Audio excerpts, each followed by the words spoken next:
And thank God there are still miles and miles of video of Charlie.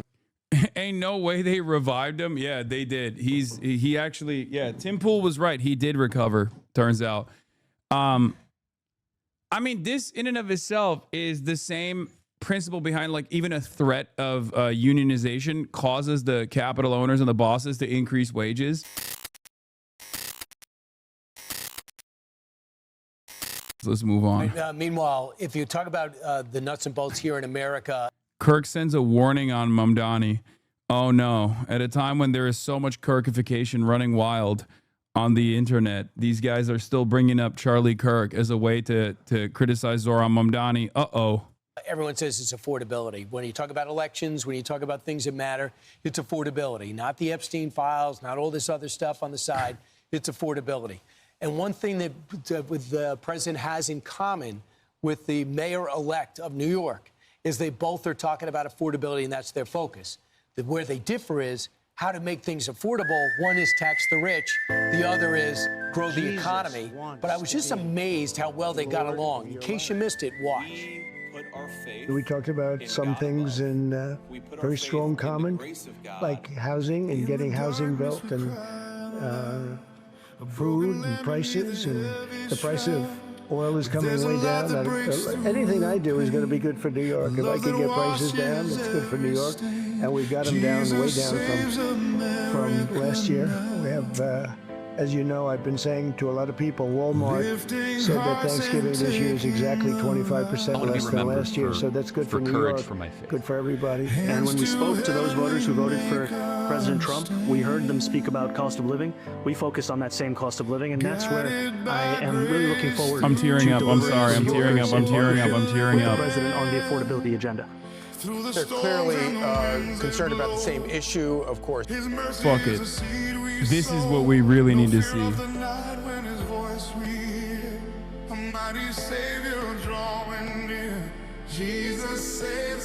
Thank you. God bless you, and God bless the United States. How did Xi Jinping's cum taste? That's so awesome. Keep coping, chatter. Oh, you meant to skip on the...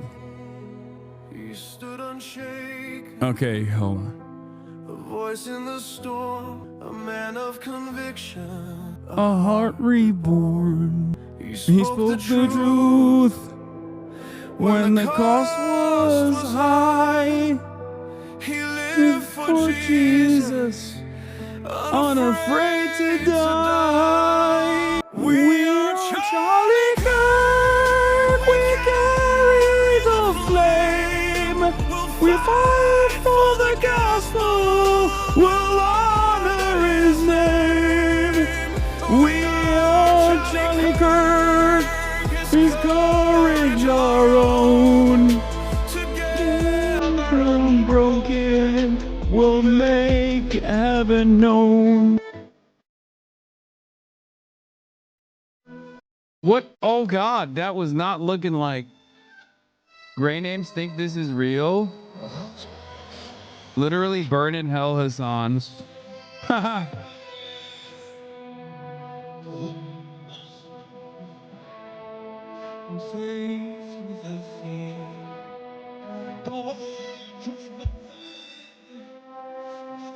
Voice remains. It's a saint. We are Charlie Kirk. We carry the flame. We'll fight for the gospel. We'll honor his name. We are Charlie Kirk. His courage our own. Together unbroken, we'll make heaven known.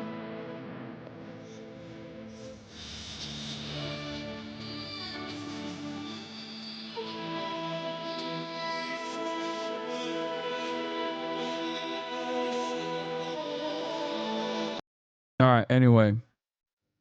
My dogs heard this song, and I'm not joking, started praying the Lord's Prayer, R.I.P. Kirk. Yeah, dude, it's awesome. It's awesome. When he says we are Charlie Kirk, I wept. Jesus wept, and so did I, okay? This is the kind of bullshit Turkey would send to Eurovision. America should send this to Eurovision, okay? America should send this to Eurovision. They would win. We crowed? Yep, we crowed. If my Nana believed this real, we would go out and have a hunting accident within the hour. That's crazy. So she could see Charlie Kirk in person in the afterlife. Is that what you're saying? These AI videos of the right are so awesome because this shows how the right wingers perceive themselves, and it's hilarious. I love this shit. I love this shit because it's my favorite kind of meme where I'm like confused on whether or not someone actually sincerely made this. And the answer is yes, by the way. But it's so bad that it literally could have been made by someone who is a hater. You know what I mean? Like it's so incredibly broken that I can totally see someone who is a hater making that. And yet it is actually made sincerely. Like someone made that AI slop because they were, this is a hater meme? No, I don't think it's a hater meme. No, it's not a hater meme. No, someone actually AI generated this thinking it was actually, someone sincerely AI generated this thinking it was actually good for Charlie Kirk. Like that's what's so beautiful about it. It is those kinds of memes that are the best. The ones that someone makes because they thought that this was like sincerely make Charlie like honor his legacy, honor his memory. I love that shit, dude. It's extremely my shit. Diametrically opposed All right, let's keep when it going. comes to how they want to address this. So it'll be very interesting to see how they go forward. But I thought it was interesting that Zohran Mamdani does acknowledge the fact that obviously President Trump, this is a city whose skyline President Trump has helped build. And he's vilified him in the past, says he's the problem. We want to stop Trump from growing. Viciously vilified him. But they seem to, but Mamdani believes that they found a common ground because they both love New York. Go to 110. Hey, folks, today I was looking forward to having the meeting with the president to speak about the needs of the 8.5 million people who call the same city we love home, and to speak, frankly, about the affordability crisis that is pushing so many of them out of those 5 boroughs. And I found in the meeting that I had with the president a productive one, and a meeting that came back again and again to the central themes of the campaign that we ran: the cost of housing, cost of childcare, the cost of groceries, the cost of utilities. And it showed that this is an opportunity to now start to deliver so that people can do more than just aspire to struggle in New York City, but actually to be able to live there. And he said he still believes Donald Trump, as if Donald Trump during the election called him a 100% communist lunatic. And Mamdani said they were not shy about talking about their disagreements. Yeah, $8 billion, right now, this is what he's inheriting. $8 billion deficit from Eric Adams. He wants free buses, $1 billion, free childcare, $6 billion, housing plans, tens of billions of dollars, freezing rent and doing all these other things. So even if he gets his tax increases, nothing's affordable. And when you tax people, you don't grow the economy. But I guess he's got to find out for himself. And, of course, Mamdani is inheriting a city and all the problems from a long line of Democrats and Democrat policies. But, of course, Mamdani and socialists are not the only ones who have been addressing this issue of affordability. President Trump has been talking about it.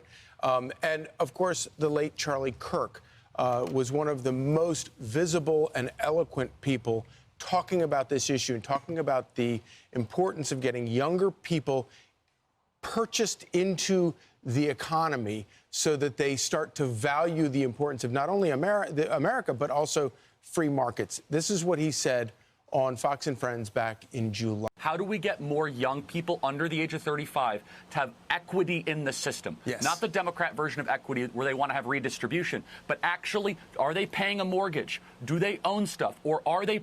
I love when the exceptionally pro-capitalist right have to lean into like solving the affordability crisis, and they just have to use like blanket terms such as this one. It's just, bro, people need houses. That's it. Okay? People need houses, man. They need housing. Like, Kirkification gone wrong. Is this AI?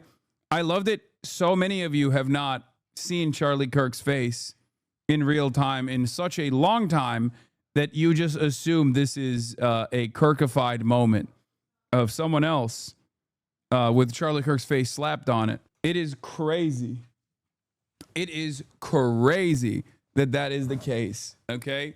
Permanent renters. A permanent renting class in this country is the prerequisite, is the leading ingredient for radical politics that nobody wants to see. We need to reinvent. Except for the permanent renters who want this system to change.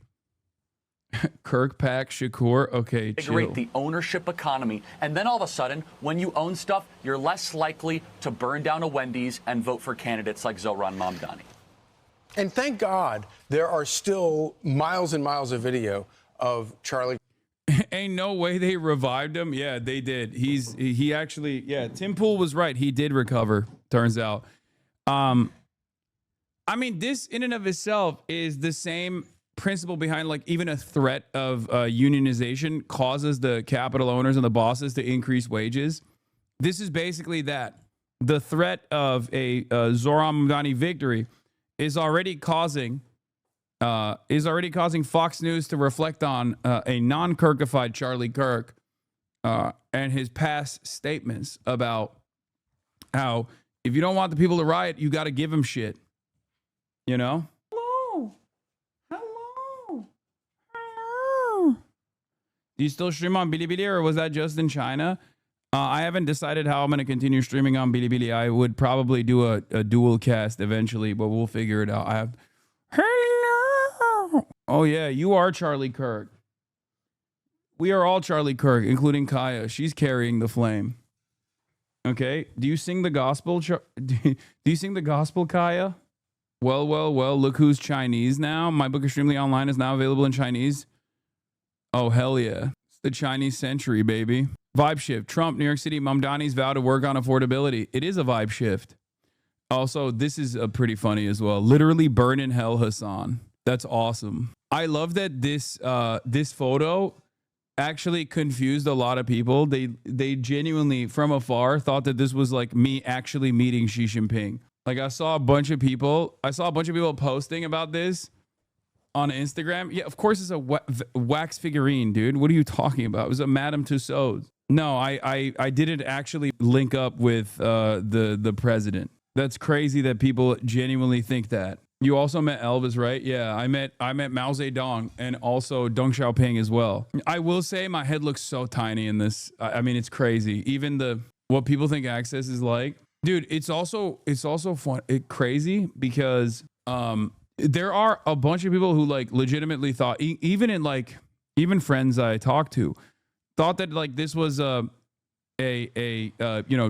Chinese government backed trip that we did, which is pretty funny because no, it was not a Chinese government backed trip that we did. It actually burned massive holes in our wallets. Okay. Someone even called in on Majority Report thinking it was a paid CCP trip. I wish it was. Okay.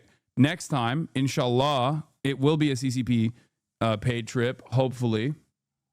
But no, I do not have that level of emotion. Buckets and buckets. Are you going to cover Hasan's trigonometry episode or his paid CCP trip? No, don't care. I mean, y'all were glazing China, not just you. Yeah. One should consider why. Did they think this was CCP sponsored? Hi, I'm at the muscle bar. Yes. This was sponsored by the CCP. Didn't you basically get a free China trip with the money you won? No, I won $4,000. That doesn't even cover a fraction of the cost. If I had put all of the money on Mabubu winning, it still would not have covered. It would have covered like not even half of the cost overall. We were like 9 people, dude. What do you mean? It would cover like a fraction of the ticket, the flight. Yeah. What was the most expensive thing about the trip? I mean, did you pay for all your friends? We paid for no, not, I mean, when I say we, I mean like we paid for most of it. I didn't personally pay for everything. No. Don't answer Pocket Watchers.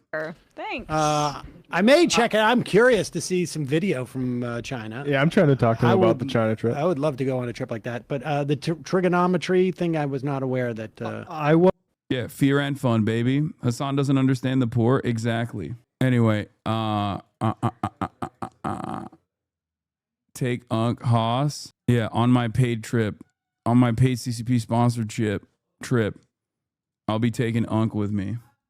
You could do a China trip for under 4K for 2 peeps. Yeah, show chat Mabubu. Click on his image. Yeah, this is my goat. This is my horse, technically, not my goat, but this is the horse that won me big. Straight up, literally, I put 1,000 Hong Kong dollars on it because I thought, you know, cool name. That's it. All of those dudes running around like looking at horse manure, trying to fucking figure out which horse is gonna win, doing parlays and shit. Turns out all you had to do was just like go off vibes. All you had to do was go off vibes. Mabubu. Chat is literally 12 and doesn't understand the cost of an international streaming broadcast with an entire team. Yeah, like we had tourists, we had guides in every city, we had hotel rooms, we have security, we had cars, we had to do all of that shit. Yeah, it was like a band touring basically. But the reason why Will and Austin was also glazing China was because they liked what they experienced, not because they weren't glazing China because they were paid by the government to do so. They literally were iffy on the trip from the start. And then once they actually experienced it, they were like, this is awesome. Hasan Pike delegation, baby. Kirk saying these things because there was no greater, more clarion voice than his on it. So right now, the majority of the American people say costs of goods are up. 85% say groceries are up. 78% utilities are up. 67% say healthcare is up. And 66% say housing is up. So even if the prices are marginally down, people aren't feeling it. The other thing is 77% say the president should focus more on the economy. What I think the president has to do is explain to people that all these trade deals, all these international visits are about the economy. This is all about bringing money in. It's not to get enough. I don't know about that. Yeah, I'm not entirely convinced that all of these trips that he's doing across the globe are actually directly about bringing money back in. He says that that's the case, but I don't think that's the case. The Trump Tower. So the trade deals, things are coming back, manufacturing coming back.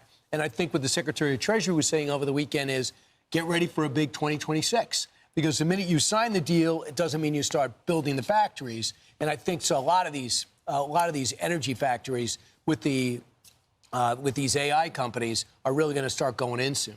Yeah, we mentioned that President Trump called him a communist. Well, Mamdani was calling him. He was asked about that. Watch this exchange. To Stephen Nelson, he asked about your comment calling the president a fascist, and your answer was, both President Trump and I have been clear about our positions and our views. Are you affirming that you think President Trump is a fascist? I've spoken about... Okay, you can just say that. So, okay. It's easier. You can say it. It's easier than explaining it. Just to be very clear, do you think that President Trump is a fascist? And after President Trump said that, I said yes.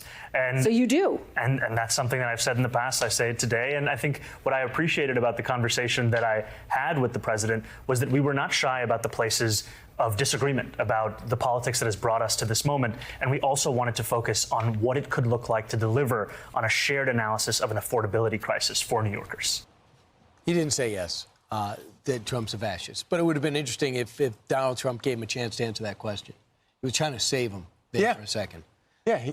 Why would he meet with a fascist? He goes, yes, of course I believe Donald Trump's. Why would he meet with? He doesn't believe he's a fascist. He acts like a tough guy to his socialist friends.